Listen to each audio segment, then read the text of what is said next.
Hello students, હું છું Savaliya sir અને મારી YouTube channel Savaliya sir chemistry ટ્રેનરમાં આપનું હાર્દિક સ્વાગત છે. વિદ્યાર્થી મિત્રો, 11th સાયન્સ કેમેસ્ટ્રીના પરમાણ્વીય બંધારણ ચેપ્ટરના JEE નીટના ટેબલ ટોપ લેક્ચર 7માં આપણે પરમાણ્વીય વર્ણપટ, ક્વોન્ટમાંક અને કક્ષકોના પ્રકાર વિશે અભ્યાસ કરીશું. વિદ્યાર્થી મિત્રો, આમ તો હું વારંવાર કહું છું જ કે કોઈ પણ ચેપ્ટરમાં ક્યારેય JEE નીટ લેવલની માહિતી એ પૂર્ણ થશે જ નહીં, એ અમર્યાદિત છે. તેમ છતાં પરમાણ્વીય બંધારણ ચેપ્ટર માટે આપણે આ લાસ્ટ લેક્ચર TTL લઈ રહ્યા છીએ. વિદ્યાર્થી મિત્રો,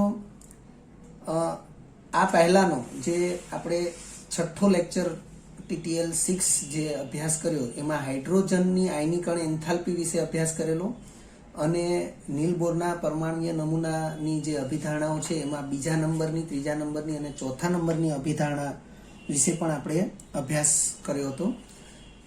જે પૈકી બીજા નંબરની અભિધારણામાં આપણે બોરની પરમાણુ કક્ષાની ત્રિજ્યા વિશે અભ્યાસ કરેલો, ત્રીજા નંબરે ઇલેક્ટ્રોનના વેગ વિશે, એટલે કે કક્ષામાં ઇલેક્ટ્રોનનો વેગ, અને ઇલેક્ટ્રોનની સંક્રમણ ઉર્જા કહેતા ઇલેક્ટ્રોન એક માન્ય કક્ષામાંથી બીજી માન્ય કક્ષામાં જાય ત્યારે શોષાતી કે ઉત્સર્જિત થતી ઉર્જા, એને આપણે સંક્રમણ ઉર્જા કહીએ છીએ, એના વિશે પણ આપણે અભ્યાસ કરેલો. અહીં આ TTL 7 એટલે કે લાસ્ટ લેક્ચરની અંદર આપણે પરમાણ્વીય વર્ણપટથી શરૂ કરીએ છીએ. તો વિદ્યાર્થી મિત્રો, શરૂ કરીએ. અહીં પ્રથમ વિધાન છે, n કક્ષામાં ઉત્તેજિત થયેલા ઇલેક્ટ્રોન દ્વારા મળતા વર્ણપટની રેખાઓની મહત્તમ સંખ્યા. હવે n કક્ષામાં ઉત્તેજિત થયેલા ઇલેક્ટ્રોન દ્વારા મળતા વર્ણપટની રેખાઓની મહત્તમ સંખ્યા. વિદ્યાર્થી મિત્રો, અહીં જેનો ઉલ્લેખ નથી થયો એ વાસ્તવમાં હાઇડ્રોજન પરમાણુના ઇલેક્ટ્રોનની વાત છે. એટલે આ બાબતને આપણે ખાસ ધ્યાનમાં રાખીશું કે હાઇડ્રોજન પરમાણુના નમૂના વિશે જે રાબેતા મુજબ અથવા તો વિસ્તૃત અભ્યાસ થયો, એ અભ્યાસને આધારે જ આ હાઇડ્રોજન પરમાણુય વર્ણપટમાં જેટલી રેખાઓ મળશે વર્ણપટની, એ રેખાઓની મહત્તમ સંખ્યા વિશેનું જ આ સૂત્ર છે. આપણે આ પ્રમાણે સમજીશું. ઇલેક્ટ્રોન એ હાઇડ્રોજન પરમાણુનો ઇલેક્ટ્રોન એ પ્રથમ કક્ષામાં હોય તો એની ધરાવસ્થામાં છે, જેને આપણે n=1 કહીશું. પરંતુ એ જ્યારે ઉર્જા મેળવી અને n=2, 3, 4 આવી કોઈ પણ કક્ષામાં જાય છે ત્યારે એ હંમેશા ઉત્તેજિત અવસ્થામાં છે તેમ કહેવાશે. એટલે આપણે એમ લખીએ છીએ કે n=1 તો ધરાવસ્થા અને n=1 તો ઉત્તેજિત અવસ્થા. જ્યારે ઉર્જા મેળવી અને ઊંચા ઉર્જા સ્તર એટલે કે n નું મૂલ્ય 1 કરતા મોટું હોય એવી કક્ષામાં જાય ત્યારે એ કૂદીને જાય છે, જેને ક્વોન્ટમ કૂદકો કહેવાય છે. પરંતુ જ્યારે તે ધરાવસ્થામાંથી જ્યારે તે ઉત્તેજિત અવસ્થામાંથી પરત ધરાવસ્થામાં આવે છે ત્યારે મેક્સવેલના વિદ્યુત ચુંબકીય વિકિરણ સિદ્ધાંત મુજબ એ કેન્દ્રગામી પ્રવેગી ગતિ કરતો આવે છે અને કેન્દ્રગામી પ્રવેગી ગતિ કરતો જ્યારે પોતે ફરી ધરાવસ્થામાં આવશે ત્યારે તે વિદ્યુત ચુંબકીય વિકિરણોનું ઉત્સર્જન કરશે. આવા વિદ્યુત ચુંબકીય વિકિરણ ને અનુરૂપ જે વર્ણપટ મળે છે એને આપણે હાઇડ્રોજન વર્ણપટ કહીએ છીએ. તો અહીં લખ્યું છે, n કક્ષામાં ઉત્તેજિત થયેલા ઇલેક્ટ્રોન દ્વારા મળતા વર્ણપટની રેખાઓની મહત્તમ સંખ્યા, જેનું સૂત્ર છે મહત્તમ સંખ્યા બરાબર n(n-1/2). દાખલા તરીકે પાંચમી કક્ષા એટલે n=5. તો પાંચમી કક્ષામાં ઉત્તેજિત થયેલા ઇલેક્ટ્રોન દ્વારા મળતા વર્ણપટની રેખાઓની મહત્તમ સંખ્યા બરાબર, તો n=5 એપ્લાય કરીએ છીએ તો 5 કૌંસમાં 5 માઇનસ 1 ભાગ્યા 2, તો 5 માંથી 1 જાય તો 4, 5 ચોક 20, 20 ભાગ્યા 2 એટલે 10 રેખાઓ મળશે. વિદ્યાર્થી મિત્રો, આ બાબતને આપણે કેવી રીતે સમજી શકીએ છીએ? તમે જોઈ શકો છો અહીં, ધારો કે આ કેન્દ્ર છે, આ પ્રથમ કક્ષા છે, આ બીજી કક્ષા છે, આ ત્રીજી કક્ષા છે, આ ચોથી કક્ષા છે અને આ પાંચમી કક્ષા છે. n બરાબર 1, n બરાબર 2, n બરાબર 3, n બરાબર 4, n બરાબર 5. વિદ્યાર્થી મિત્રો, હાઇડ્રોજન પરમાણુનો ઇલેક્ટ્રોન n બરાબર 1 એટલે કે પ્રથમ કક્ષામાં જ હોય, જે એની ધરાવસ્થા છે. પરંતુ અહીં લખ્યું છે કે પાંચમી કક્ષામાં ઉત્તેજિત થયેલા ઇલેક્ટ્રોન દ્વારા મળતા વર્ણપટની રેખાઓની સંખ્યા. તો આ ઇલેક્ટ્રોન કે જે પ્રથમ કક્ષામાં હતો એ ઉર્જા મેળવી અને ક્વોન્ટમ કૂદકો એ n બરાબર પાંચમી કક્ષામાં લગાવે, તો ત્યાંથી એ મેક્સવેલના વિદ્યુત ચુંબકીય વિકિરણ સિદ્ધાંત મુજબ એ ફરતો ફરતો જ્યારે એ n બરાબર 1 પ્રથમ કક્ષામાં આવે ત્યારે શક્ય જેટલી રેખાઓ ઉત્પન્ન થશે એ રેખાઓને આપણે આવી રીતે દર્શાવીશું. સૌથી પહેલા n બરાબર 5 માંથી n બરાબર 4 એમાં આવે ત્યારે આપણને એક રેખા મળશે. n બરાબર 5 માંથી n બરાબર 3 માં આવે ત્યારે આપણને બીજી રેખા મળશે. n બરાબર 5 માંથી n બરાબર 2 માં આવે ત્યારે આપણને ત્રીજી રેખા મળશે. n બરાબર 5 માંથી n બરાબર 1 માં આવે ત્યારે આપણને ચોથી રેખા મળશે. એ જ પ્રમાણે n બરાબર 5 માંથી n બરાબર 4 માં આવેલો ઇલેક્ટ્રોન એ જ્યારે ત્યાંથી આગળ વધે ત્યારે n બરાબર 4 માંથી n બરાબર 3 માં આવે ત્યારે આપણને એક રેખા મળશે. n બરાબર 4 માંથી n બરાબર 2 માં આવે ત્યારે આપણને બીજી એક રેખા મળશે, એટલે ટોટલ રેખા થઈ 6. એવી રીતે આ રેખા થશે 7મી, એટલે 7 રેખા આ રીતે થશે. પછી n બરાબર 3 માં આવેલો ઇલેક્ટ્રોન એ n બરાબર 2 માં આવશે, તો આ 7 થઈ, આ 8મી રેખા થઈ, આ 9મી રેખા થઈ. અને એ જ રીતે n બરાબર 2 માં આવેલો ઇલેક્ટ્રોન n બરાબર 1 માં આવે તો આપણને આ 10મી રેખા મળશે. એટલે આ પ્રમાણે આપણને ટોટલ 10 રેખાઓ વર્ણપટની મળશે. એટલે અહીં આપણે આ સૂત્ર દ્વારા ડાયરેક્ટ શોધી શકીએ છીએ કે n કક્ષામાં ઉત્તેજિત થયેલા ઇલેક્ટ્રોન દ્વારા મળતા વર્ણપટની રેખાઓની મહત્તમ સંખ્યા એ કેટલી હોય, તો એ સંખ્યા n(n-1/2) જેટલી હોય. વિદ્યાર્થી મિત્રો, પાઠ્યપુસ્તકની અંદર હાઇડ્રોજન વર્ણપટ વિશેની જે સમજૂતી આપવામાં આવી છે એ હાઇડ્રોજન વર્ણપટની વિવિધ શ્રેણીઓ પણ ત્યાં આપવામાં આવી છે, અને એ શ્રેણીઓ જે કોષ્ટકમાં આપેલી છે એ કોષ્ટકની નીચેના જ ભાગે તમને આ પ્રકારના વર્ણપટની રેખાઓના જે ચિતાર છે એ તમને આપેલા છે, અને એ ચિતારની અંદર તમને વિવિધ શ્રેણીઓના નામ સાથે એ દર્શાવેલું છે, જે તમે જોઈ શકો છો. આગળ વધીએ. હાઇડ્રોજન વર્ણપટની શ્રેણીઓ. તો વિદ્યાર્થી મિત્રો, મેં અહીં લખ્યું છે હાઇડ્રોજન વર્ણપટની શ્રેણીઓ માટે, તો અહીં 6ઠ્ઠી શ્રેણી લખ્યું છે. તો વાસ્તવમાં આગળની જે 5 શ્રેણી છે, હાઇડ્રોજન વર્ણપટની 5 શ્રેણી, એ 5 શ્રેણી ઓલરેડી તમને એનસીઆરટી બુક પાઠ્યપુસ્તકમાં આપેલી છે, જેનો અભ્યાસ તમે એનસીઆરટી લેવલે કરી જ ચૂક્યા છો અથવા તમે કરશો. તેમ છતાં આપણે અહીં એને રજૂ કરી દઈએ ટેમ્પરરી. હાઇડ્રોજન વર્ણપટની વિવિધ શ્રેણીઓ મેં અહીં દર્શાવેલી છે. શ્રેણીનું નામ, તો પ્રથમ શ્રેણીનું નામ લાયમન શ્રેણી છે, બીજી શ્રેણી છે બામર, ત્રીજી પાસવન, ચોથી બ્રેકેટ ને 5મી ફ્રુન્ડ, અને 6ઠ્ઠી શ્રેણી છે એ હમ્ફ્રી શ્રેણી કહેવાય છે. તમે જોઈ શકો છો કે શ્રેણી પદને NI કહીશું અને રેખા પદને NF કહીશું. વિદ્યાર્થી મિત્રો, આપણે આવું એક સમીકરણ લાસ્ટ લેક્ચરમાં આપણે જોયેલું છે. સંક્રમણ ઉર્જા ડેલ્ટા E બરાબર RH એટલે રીડબર્ગ અચળાંક કૌંસમાં 1/2 ni સ્ક્વેર માઇનસ 1/nf². તો અહીં જે ni અને nf જે છે, જેને આપણે ઇલેક્ટ્રોન, ni એટલે ઇલેક્ટ્રોનની પ્રારંભિક કક્ષા અને nf એટલે ઇલેક્ટ્રોનની અંતિમ કક્ષા. સંક્રમણ, ઇલેક્ટ્રોનનું એક કક્ષામાંથી બીજી કક્ષામાં આવવું અથવા જવું, એ જે સંક્રમણ ઘટના છે એને અનુલક્ષીને ઉર્જાનો ફેરફાર એ દર્શાવતું આ સૂત્ર છે. એ જ પ્રમાણે આપણે એ જે ઉર્જા છે એને અનુરૂપ ઉત્સર્જિત ફોટોનની આવૃત્તિનું સૂત્ર આપણે ન્યુ ઇઝ ઇક્વલ ટુ 3.29 × 10⁻15 કૌંસમાં 1/ni² માઇનસ 1/nf², એ પણ આપણે લાસ્ટ લેક્ચરમાં જ જોયેલું છે આવૃત્તિ હર્ટ્ઝમાં અથવા પ્રતિ સેકન્ડમાં. તો અહીંયા પણ ni અને nf જે છે એ આપણે ઇલેક્ટ્રોનની પ્રારંભિક કક્ષા અને ઇલેક્ટ્રોનની અંતિમ કક્ષા nf જે છે એને દર્શાવેલી.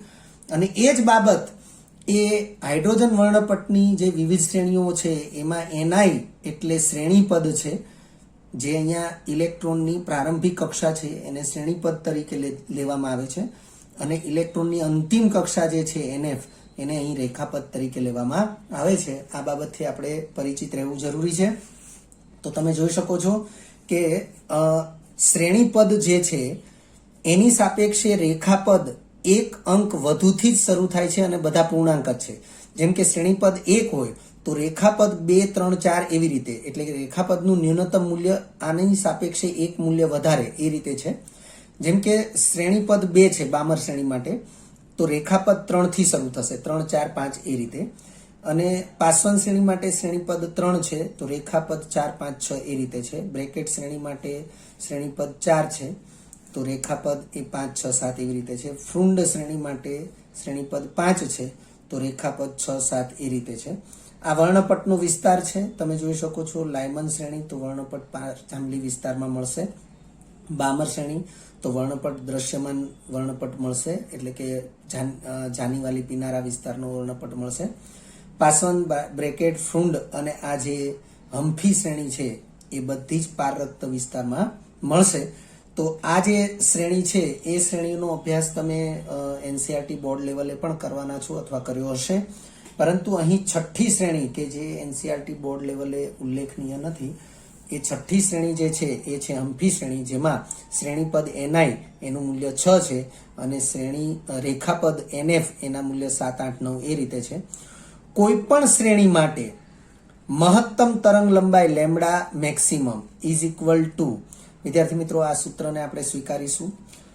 મહત્તમ તરંગ લંબાઈ એટલે ઉત્સર્જિત ફોટોનની મહત્તમ તરંગ લંબાઈ lambda maximum is equal two ni² × nf² છેદમાં nf² માઇનસ ni² × r.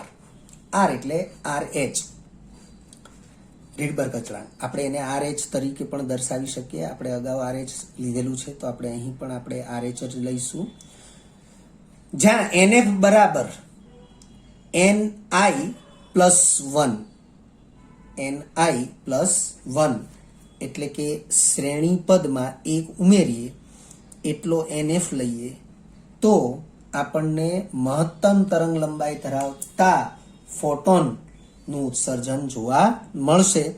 એ જ પ્રમાણે ન્યૂનતમ તરંગ લંબાઈ લેમ્ડા મિનિમમ, વિદ્યાર્થી મિત્રો તરંગ લંબાઈ મહત્તમ હોય તો જે તે વિકિરણની આવૃત્તિ એ ન્યૂનતમ હોય, અને આવૃત્તિ ન્યૂનતમ હોય તો ઉર્જા પણ ન્યૂનતમ હોય. આપણે એ બાબતને આ રીતે સમજીશું. અગાઉ આપણે TTL 4 લેક્ચર જે છે એની અંદર આપણે ઉર્જા E, ફોટોનની ઉર્જા E is equal to h nu is equal two hc/λ. તો ફોટોનની તરંગ લંબાઈ મેક્સિમમ હશે તો ન્યુ એટલે કે આવૃત્તિ મિનિમમ હશે, ઉર્જા પણ મિનિમમ હશે, કારણ કે વ્યસ્ત પ્રમાણમાં છે. એ જ રીતે જો તરંગ લંબાઈ મિનિમમ હશે તો આવૃત્તિ મહત્તમ એટલે મેક્સિમમ હશે, ઉર્જા પણ મહત્તમ એટલે કે મેક્સિમમ હશે. તો એ બાબતને અહીં ધ્યાનમાં રાખીએ છીએ, આગળ વધીએ છીએ. ન્યૂનતમ તરંગ લંબાઈ lambda minimum is equal two ni² / r, r એટલે RH, રીડબર્ગ અચળાંક. અહીં NF એ અનંત છે એટલે આપણે ni સ્ક્વેર NF અનંત છે યાદ રાખીશું, એટલે NF નો સૂત્રમાં ઉલ્લેખ નથી. ત્રીજા નંબરે છે ગુણોત્તર lambda maximum upon lambda minimum બરાબર આ મૂલ્ય ભાગ્યા આ મૂલ્ય કરીએ એટલે ni સ્ક્વેર કેન્સલ થઈ જશે, RH પણ કેન્સલ થઈ જશે, એટલે વધશે NF square upon NF square minus ni square. આ બધા જ સૂત્રો યાદ રાખવા જરૂરી છે. ત્યારબાદ છે દ બ્રોગલીનો દ્વૈતવાદ અથવા દ્રવ્ય તરંગ સિદ્ધાંત. વિદ્યાર્થી મિત્રો, આમ તો NCERT બોર્ડ લેવલે આનો ઉલ્લેખ છે જ. દ્રવ્ય તરંગની તરંગ લંબાઈ લેમ્ડા બરાબર h upon mv is equal to h upon p. વિદ્યાર્થી મિત્રો, આ v છે, v કહેતા વેગ, m કહેતા દળ અને વેગનો ગુણાકાર એટલે વેગમાન, એટલે દ્રવ્ય તરંગની તરંગ લંબાઈ lambda is equal to h upon mv થશે, એટલે કે h અપોન p થશે. આ સૂત્રને પણ આપણે ખાસ યાદ રાખવું જરૂરી છે. ડેવિસન અને ગર્મર નામના વૈજ્ઞાનિકોએ પ્રાયોગિક રીતે દ બ્રોગલીના દ્રવ્ય તરંગ સિદ્ધાંતને સાબિત કર્યો છે. એટલે આ માહિતી છે, ઐતિહાસિક માહિતી છે, યાદ રાખવી જરૂરી છે. તેઓએ નિકલ ધાતુના સ્ફટિક વડે ગતિશીલ ઇલેક્ટ્રોનનું વિવર્તન કરાવ્યું, જેના આધારે હાલના અત્યંત આધુનિક અને શક્તિશાળી માઇક્રોસ્કોપ, જેને આપણે ઇલેક્ટ્રોન માઇક્રોસ્કોપ કહીએ છીએ, એ ઇલેક્ટ્રોન માઇક્રોસ્કોપની શોધ થઈ. અહીં નેક્સ્ટ પેજ ઉપર એનું વિધાન છે, તમે જોઈ શકો છો કે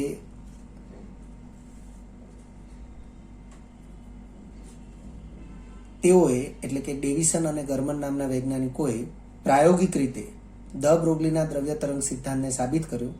તેઓએ નિકલ ધાતુના સ્ફટિક વડે ગતિશીલ ઇલેક્ટ્રોનનું વિવર્તન કરાવ્યું, જેના આધારે હાલનું અત્યંત આધુનિક અને શક્તિશાળી એવા ઇલેક્ટ્રોન માઇક્રોસ્કોપની શોધ થઈ. વિદ્યાર્થી મિત્રો, દ બ્રોગલીના દ્રવ્ય તરંગની જે તરંગ લંબાઈનું સૂત્ર છે એને આપણે આ પ્રકારે સાબિત કરી શકીએ છીએ. આપણે અહીં ધ્યાન રાખીશું કે ફોટોનની ઉર્જા E is equal to h nu છે, h nu is equal to hc by lambda છે. આ જે સૂત્ર છે એ પ્લાન્કનું સૂત્ર છે, મેક્સ પ્લાન્ક. અને આઇન્સ્ટાઈનના સાપેક્ષવાદ મુજબ E is equal to mc square એ હવે આ બંને પરિણામ સમાન થશે, કારણ કે બંને ઉર્જા દર્શાવે છે. આથી hc by lambda is equal to mc square થશે. આપણે c સ્ક્વેર છે અને c છે તો કેન્સલ થશે, તો h upon lambda is equal two m into c થશે. લેમ્ડાને કરતા બનાવીએ તો h upon m into c બરાબર લેમ્ડા, લેમ્ડા સામે જશે, m ઇન્ટુ c છેદમાં આવશે, એટલે lambda is equal to h upon m into c થશે. જ્યાં h એટલે પ્લાન્કનો અચળાંક છે, m એ ફોટોનનું દળ અથવા ગતિશીલ કણનું દળ અને c એ ફોટોનનો વેગ છે. ફોટોનના વેગને બદલે ગતિશીલ કણ નો વેગ v લેવામાં આવે, એટલે ફક્ત સંજ્ઞા બદલાશે. c એ પણ વેગની સંજ્ઞા છે, પણ ફોટોનના વેગની સંજ્ઞા છે, એની બદલે ગતિશીલ કણના વેગની સંજ્ઞા v લઈ લેવામાં આવે. તો ગતિશીલ કણની તરંગ લંબાઈ lambda is equal to h upon m into v આવું સૂત્ર થશે. એટલે એ સૂત્ર એ દ બ્રોગલીએ સાબિત કરેલું છે અને એને દ્રવ્ય તરંગની તરંગ લંબાઈનું સૂત્ર કહે છે. આગળ જોયું એ પ્રમાણે હમણાં આ વિધાનને આપણે સ્પષ્ટ કરેલું કે ડેવિસન અને ગર્મર નામના વૈજ્ઞાનિકોએ પ્રાયોગિક રીતે દ બ્રોગલીના દ્રવ્ય તરંગ સિદ્ધાંતને સાબિત કર્યો. તેઓએ નિકલ ધાતુના સ્ફટિક વડે ગતિશીલ ઇલેક્ટ્રોનનું વિવર્તન કરાવ્યું, જેના આધારે હાલના અત્યંત આધુનિક અને શક્તિશાળી એવા ઇલેક્ટ્રોન માઇક્રોસ્કોપની શોધ થઈ. વિદ્યાર્થી મિત્રો, આપણે જાણીએ છીએ કે ઇલેક્ટ્રોન માઇક્રોસ્કોપ વડે આપણે કોષની અંદરની કોઈ પણ અંગિકાઓને સ્પષ્ટપણે જોઈ શકીએ છીએ, એનો અભ્યાસ કરી શકીએ છીએ. ઇવન તો કોષ કેન્દ્રની અંદર કેટલા રંગસૂત્રો છે એની ગણતરી પણ ઇલેક્ટ્રોન માઇક્રોસ્કોપ વડે થઈ શકે છે. એ 10⁵ ગણું એ ઓછામાં ઓછું 10⁵ ગણું વિવર્તન એટલે કે વિવર્ધન એટલે કે જે વસ્તુ હોય એના કરતા 10⁵ ગણી ઓછામાં ઓછી 10⁵ ગણી વધારે દર્શાવી શકે છે, આપણને બતાવી શકે છે. ત્યાર પછીની માહિતી આગળ વધીએ. જો કોઈ ઇલેક્ટ્રોનનો પોટેન્શિયલ વોલ્ટ હોય તો તેવા ગતિશીલ ઇલેક્ટ્રોનની ગતિ ઉર્જાનું મૂલ્ય ઇલેક્ટ્રોન વોલ્ટ જેટલું થશે. એટલે કે EK બરાબર 1/2 mv² બરાબર ઇલેક્ટ્રોન વોલ્ટ. આ વિધાનને ખાસ યાદ રાખી લેજો. ફરીથી આપણે વિધાન જોઈ રહ્યા છીએ. જો કોઈ ઇલેક્ટ્રોનનો પોટેન્શિયલ વોલ્ટ હોય એટલે કે ઇલેક્ટ્રોન વોલ્ટ, તો તેવા ગતિશીલ ઇલેક્ટ્રોનની ગતિ ઉર્જાનું મૂલ્ય ઇલેક્ટ્રોન વોલ્ટ જેટલું થશે. એટલે કે EK બરાબર EV, અને EK એટલે કે ગતિ ઉર્જા, કાઇનેટિક એનર્જી, જેનું સૂત્ર 1/2 mv² છે, એનું મૂલ્ય ઇલેક્ટ્રોન વોલ્ટ જેટલું થાય. 2 જે અહીંયા છેદમાં છે સામે જાય તો ગુણાકારમાં જશે, એટલે m×v² બરાબર આપણે આ પ્રમાણે જોઈ શકીએ 1/2 mv² બરાબર ઇલેક્ટ્રોન વોલ્ટ છે, તો mv² બરાબર 2 ઇલેક્ટ્રોન વોલ્ટ થશે. હું બંને બાજુ m વડે ગુણું તો m²×v² બરાબર 2×e×v×m થઈ જશે. બંને બાજુ v વડે ગુણીએ અને પછી હું વર્ગમૂળ લઈશ તો mv બરાબર વર્ગમૂળમાં 2evm આવું થશે. તો એ આપણે જોઈ રહ્યા છીએ, અહીંયા આપણને એ પરિણામ મળ્યું છે. અને m×v નો ગુણાકાર મતલબ m×v જે છે એ ગુણાકારનું મૂલ્ય વેગમાન p જેટલું થાય. તો દ બ્રોગલીની તરંગ લંબાઈ λ=h/p હોવાથી આ p ના સ્થાને આપણે √2 ઇલેક્ટ્રોન વોલ્ટ × m લખી શકીએ. આથી લેમ્ડા દ્રવ્ય તરંગની તરંગ લંબાઈ λ=h/2evm નું વર્ગમૂળ. આ પ્રમાણેનું આપણને સૂત્ર મળશે. આ સૂત્રને પણ આપણે યાદ રાખવું જરૂરી છે. જો બોરની પરમાણ્વીય કક્ષાની ત્રિજ્યા r હોય તેમજ તે કક્ષામાં ભ્રમણ કરતા ઇલેક્ટ્રોનની તરંગ લંબાઈ લેમ્ડા હોય તો બોરના મત મુજબ તે કક્ષાનો પરિઘ 2πr બરાબર n લેમ્ડા થશે. વિદ્યાર્થી મિત્રો, આ જે બાબત છે એને ફરીથી સમજો કે જો બોરની પરમાણ્વીય કક્ષાની ત્રિજ્યા r હોય તેમજ તે કક્ષામાં ભ્રમણ કરતા ઇલેક્ટ્રોનની તરંગ લંબાઈ લેમ્ડા હોય તો બોરના મત મુજબ તે કક્ષાનો પરિઘ 2πr બરાબર n લેમ્ડા થશે, જ્યાં n પૂર્ણાંક સંખ્યા. તો આ જે બાબત છે તેને આપણે આ પ્રમાણે સમજી શકીએ. દાખલા તરીકે આ કેન્દ્ર છે, તો બોરના મંતવ્ય મુજબ આ એક તરંગ જેની તરંગ લંબાઈ આટલી થશે, આપણે આને લેમ્ડા કહીએ, તો આવા પૂર્ણ સંખ્યાના તરંગોને સમાવી શકે એવી જ કક્ષા એ માન્ય કક્ષા છે. આ બીજું તરંગ, આ ત્રીજું તરંગ, આ ચોથું તરંગ, એવી રીતે પૂર્ણ સંખ્યા n જેટલા તરંગો સમાય એવી જ કક્ષા માન્ય કક્ષા ગણાશે. એટલે n એ આવા તરંગોની સંખ્યા વિચારીએ, પૂર્ણાંક સંખ્યા, અને લેમ્ડા એની સાથે ગુણીએ તો એ જે કંઈ થશે એને આપણે પરિઘ કહીશું. તો આ પ્રમાણે બોરની અભિધારણા પ્રમાણે પરિઘ, કક્ષાનો પરિઘ, જેને આપણે 2πr ગાણિતિક રીતે વિચારીએ તો 2πr નું મૂલ્ય n લેમ્ડા જેટલું થશે. હવે દ બ્રોગલીના મત મુજબ આવા ગતિશીલ ઇલેક્ટ્રોનની તરંગ લંબાઈ લેમ્ડા h/mv છે. આ સ્થાન ઉપર આપણે h/mv લખીએ તો 2πr બરાબર n, લેમ્ડાનું મૂલ્ય h/mv લખીએ છીએ. આ mv સામે ગુણાકારમાં જશે તો mv×r, અને આ 2π છે સામે ભાગાકારમાં આવશે તો mvr=nh/2π કોણીય વેગમાન થશે. કોણીય વેગમાનનું મૂલ્ય mvr થાય, જેની સ્પષ્ટતા આપણે MCQ સોલ્યુશન લેક્ચર નંબર 2 ની અંદર કરેલી છે, તો એ પણ તમારે ધ્યાનમાં રાખવું જરૂરી છે. વિદ્યાર્થી મિત્રો, આ સૂત્ર જે છે એ સૂત્ર આપણે આ પ્રમાણે લાવ્યા છીએ. આ સૂત્ર એ પણ બોરની અભિધારણામાં સમાયેલું સૂત્ર છે અને એ તમે NCERT બોર્ડના લેક્ચરમાં પણ ભણેલા છો. ત્યારબાદ છે ક્વોન્ટમાંક. વિદ્યાર્થી મિત્રો, ક્વોન્ટમાંક વિશેની સવિસ્તાર માહિતી એ પણ NCERT સિલેબસમાં સમાયેલી જ છે. અહીં આપણે ફક્ત એનાથી પરિચિત થઈએ, જેમ કે 4 પ્રકારના ક્વોન્ટમાંક છે. કારણ કે ઇલેક્ટ્રોન પાસે 4 પ્રકારની ઉર્જા છે અને 4 પ્રકારની ઉર્જાનું વર્ણન કરવા માટે ક્વોન્ટમાંક જે છે એ 4 પ્રકારના છે. જે પૈકી પ્રથમ ક્વોન્ટમાંક છે મુખ્ય ક્વોન્ટમાંક. મુખ્ય ક્વોન્ટમાંકને સ્મોલ n વડે દર્શાવાય છે, જેના મૂલ્ય 1, 2, 3 પૂર્ણાંક સંખ્યાઓ હોય છે. મુખ્ય ક્વોન્ટમાંક એ કક્ષાનો ક્રમ પણ દર્શાવે છે, એટલે આપણે અહીંયા પૂર્ણ સંખ્યાઓ જે છે એને જ આપણે ક્રમમાં લઈ શકીએ છીએ.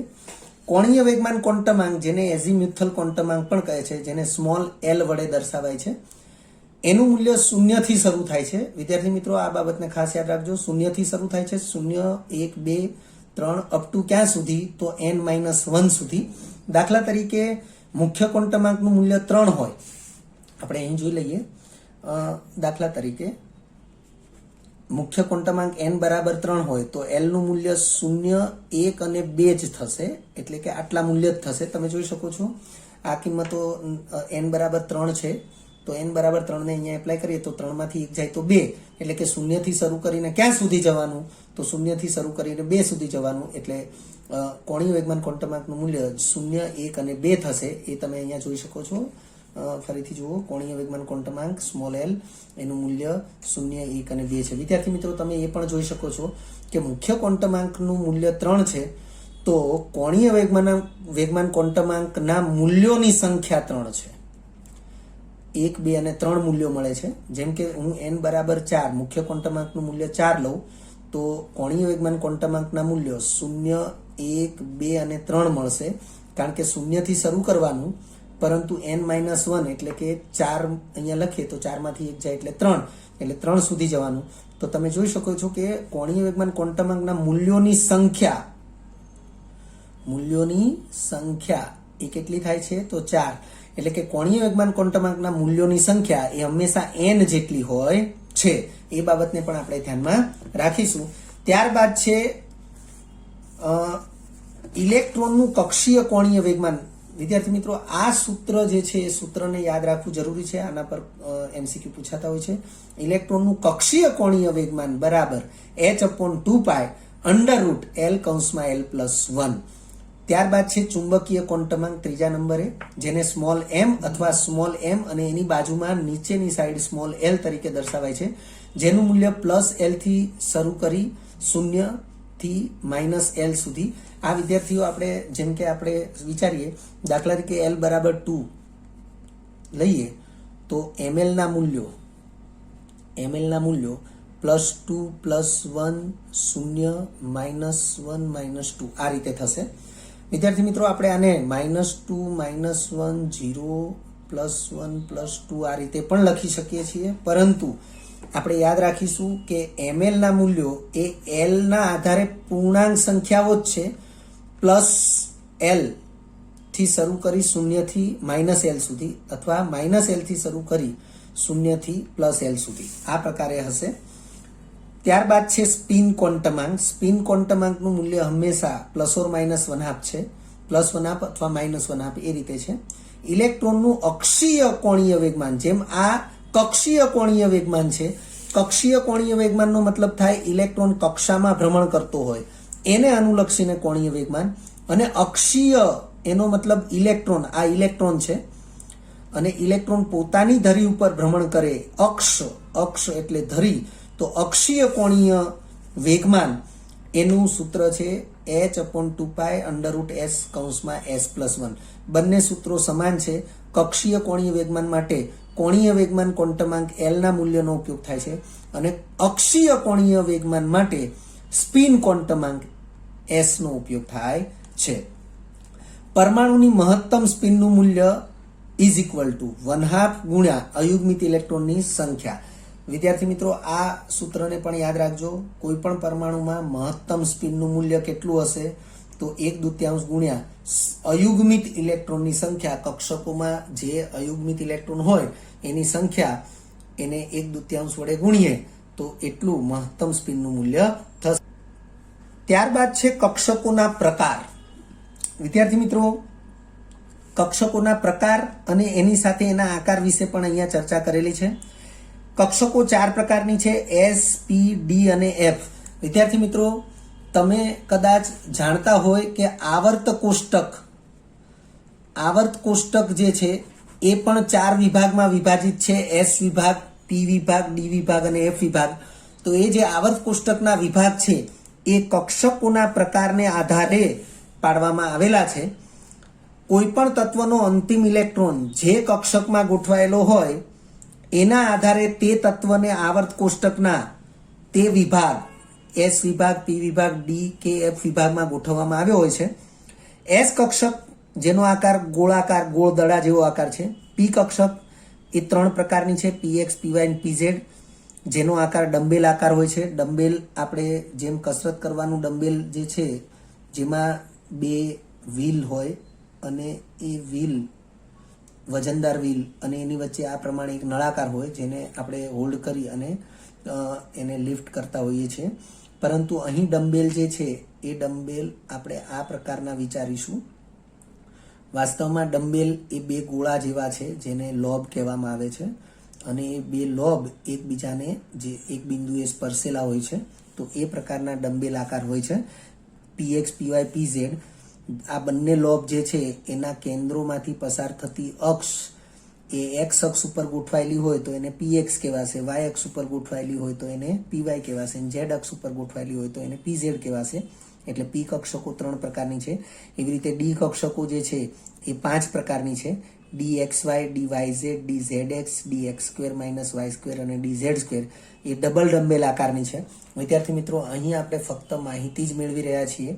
એનસીઆરટી બોર્ડ લેવલે તમે આનો ડિટેલ અભ્યાસ કરી ચૂક્યા છો અથવા કરશો.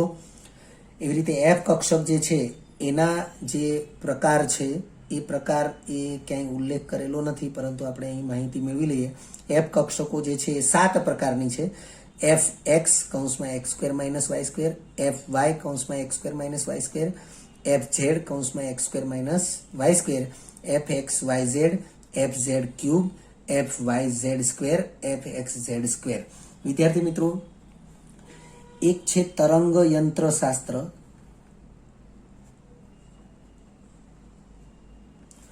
તો યાદ રાખીશું, તરંગ યંત્ર શાસ્ત્ર જે છે એ અવકાશમાં ઇલેક્ટ્રોન મળી આવવાની જે સંભાવના છે એ રજૂ કરે છે અને એ ઇલેક્ટ્રોન મળી આવવાની સંભાવના અવકાશમાં જે આકાર ધારણ કરે એ આકારને અનુલક્ષીને આ કક્ષકોના આકાર નક્કી થયેલા છે. એટલે તરંગ યંત્ર શાસ્ત્ર દ્વારા આ બધી કક્ષકોના આકાર નક્કી થયેલા છે એવું આપણે યાદ રાખીશું. હાઇડ્રોજન પરમાણુના તરંગ વિધેયને અનુરૂપ જુદા જુદા નોડની સંખ્યા. નોડ એટલે જ્યાં ઇલેક્ટ્રોન મળી આવવાની સંભાવના ન હોય એવો વિસ્તાર, એને નોડ કહીશું. નોડ વિશેનો અભ્યાસ પણ એનસીઆરટી લેવલે છે, આપણે ફક્ત અહીં એની માહિતી મેળવીએ છીએ. નોડ એ રેડિયલ નોડ અને કોણીય નોડ એવા 2 પ્રકારના છે. તો રેડિયલ નોડની સંખ્યા બરાબર n-l-1 એવું સૂત્ર થશે રેડિયલ નોડની સંખ્યા. જ્યારે કોણીય નોડની સંખ્યા એ નોડલ પ્લેનની સંખ્યા જેટલું થશે જેનું મૂલ્ય l છે. અને કુલ નોડની સંખ્યા એ રેડિયલ નોડની સંખ્યા વત્તા કોણીય નોડની સંખ્યા, એટલે આ બંનેનો સરવાળો કરીએ તો -l + l એટલે બાદ થઈ જશે, એટલે n-1 થશે.